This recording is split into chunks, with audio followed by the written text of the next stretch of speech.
வணக்கம். திமுக சட்டமன்ற உறுப்பினர் அலுவலகம் அருகே பட்டறை உரிமையாளர் தலையில் கல்லை போட்டு கொலை செய்த சம்பவம் புதுச்சேரியில் பரபரப்பை ஏற்படுத்தியுள்ளது. புதுச்சேரி எதிர்க்கட்சி தலைவரும் வில்லியனூர் தொகுதி திமுக சட்டமன்ற உறுப்பினருமான சிவா அலுவலகம் வில்லியனூர் கொம்பாக்கம் சாலையில் உள்ளது. இந்த அலுவலகம் அருகே வேதகிரி 60 என்ற முதியவர் கத்தி உள்ளிட்ட இரும்பு பொருட்கள் தயார் செய்யும் பட்டறையை நடத்தி வந்தார்.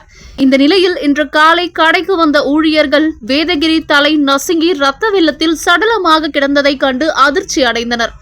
இதுகுறித்து அவர்கள் அளித்த தகவலின் பேரில் வில்லியனூர் போலீசார் சம்பவ இடத்திற்கு விரைந்து வந்து உடலை கைப்பற்றி பிரேத பரிசோதனைக்காக கதிர்காமம் அரசு மருத்துவமனைக்கு அனுப்பி வைத்தனர். தொழில் போட்டி காரணமாக வேதகிரி கொலை செய்யப்பட்டாரா அல்லது ரவுடிகள் யாரேனும் கொலை செய்தார்களா என போலீசார் பல்வேறு கோணங்களில் விசாரணை நடத்தி வருகின்றனர்.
ஹலோ